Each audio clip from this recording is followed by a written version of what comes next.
ನಮಸ್ತೆ ಪ್ರಿಯ ವೀಕ್ಷಕರೇ, ನನ್ನ channel cook and gardening with Renu. ನಾನಿವತ್ತು ಈಸಿಯೆಸ್ಟ್ ಮೆಥಡಲ್ಲಿ ಲೆಮನ್ ರೈಸ್ ಹೇಗೆ ಮಾಡೋದು ಅಂತ ಹೇಳ್ತೇನೆ.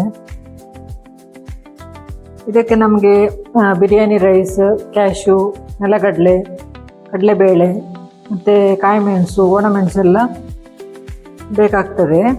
ಈಗ ಗ್ಯಾಸ್ ಫ್ಲೇಮ್ ಆನ್ ಮಾಡಿ ಒಂದು ಬಾಣಲೆಯನ್ನು ಇಡಿ. ಅದಕ್ಕೊಂದು 2-3 ಸ್ಪೂನು ತೆಂಗಿನ ಎಣ್ಣೆ, ತುಪ್ಪ ಕೂಡ ಯೂಸ್ ಮಾಡ್ಬೋದು.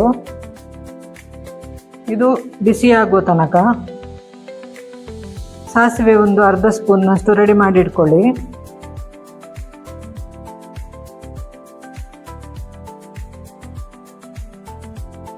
ಈಗ ಎಣ್ಣೆ ಬಿಸಿಯಾಗಿದೆ, ಸಾಸಿವೆ ಹಾಕಿ.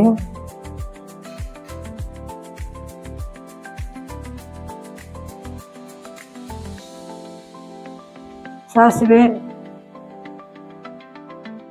ಸಿಡಿತಾ ಬರ್ತದೆ. ಸಾಸಿವೆ ಸಿಡಿದಾದ ಮೇಲೆ ಅದಕ್ಕೆ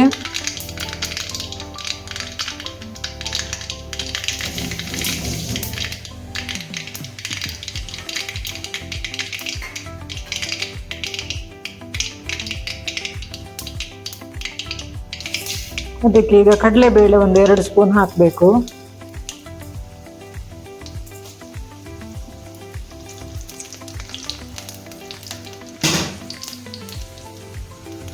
ಕಡಲೆಬೇಳೆ ನಂತರ ನೆಲಗಡಲೆ ಒಂದು 2-3 ಸ್ಪೂನ್.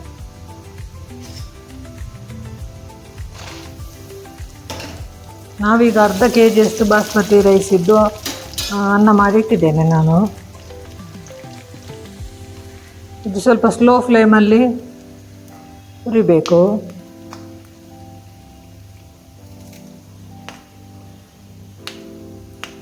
ನಂತರ ಅದಕ್ಕೆ ಬೇವು ಸೊಪ್ಪು, ಕರಿಬೇವಿನ ಸೊಪ್ಪು,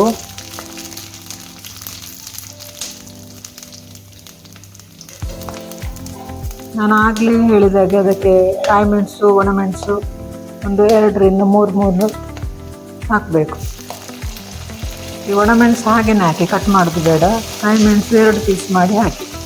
ನಂತರ ಒಂದು ಕ್ಯಾಶು, ಒಂದು 10-12ರಷ್ಟು ಕ್ಯಾಶು ಕಟ್ ಮಾಡಿ ಹಾಕಬೇಕು. ಇದು ಚೆನ್ನಾಗಿ ಹುರಿಯಿರಿ ಸ್ಲೋ ಫ್ಲೇಮಲ್ಲಿ.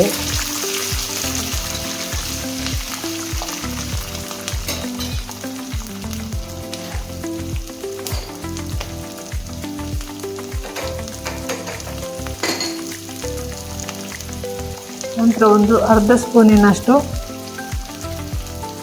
ಸಾಲ್ಟ್ ಹಾಕಬೇಕು. ಯಾಕೆಂದರೆ ನಾವು ರೈಸ್ ಮಾಡುವಾಗ ಸಾಲ್ಟ್ ಹಾಕಿರ್ತೇವೆ. ಇದಕ್ಕೆ ಸ್ವಲ್ಪ ಹಾಕಿ ಸಾಲ್ಟ್.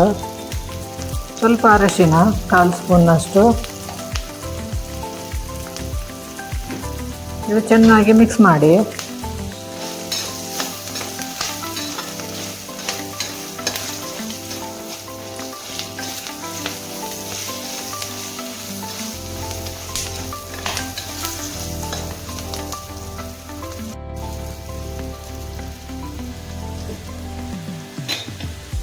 ನಂತರ ನಾವು ಅನ್ನ ಮಾಡಿಟ್ಟದನ್ನು ಮಿಕ್ಸ್ ಮಾಡಬೇಕು. ಅದಕ್ಕೆ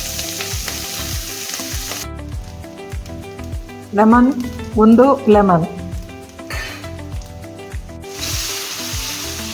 ಸರಿಯಾಗಿ ಮಿಕ್ಸ್ ಮಾಡಿ.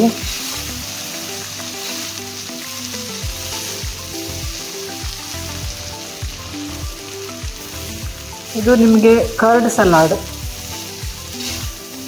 ಸಲಾಡ್ ಜೊತೆ ಒಳ್ಳೆ ಕಾಂಬಿನೇಷನ್, ತುಂಬ ಟೇಸ್ಟಾಗಿ ಬರ್ತದೆ. ಸಿಂಪಲಾಗಿ ಮಾಡಲಿಕ್ಕೆ ಆಗ್ತದೆ. ಬೆಳಗಿನ ಬ್ರೇಕ್ಫಾಸ್ಟ್ಗೆಲ್ಲ ಚೆಂದ ಒಳ್ಳೆ ಆಗ್ತದೆ.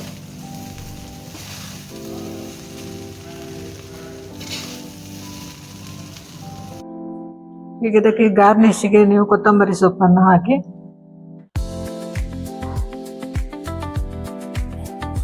ರೆಡಿ ಮಾಡಿಕೊಳ್ಬೋದು. Thank you for watching.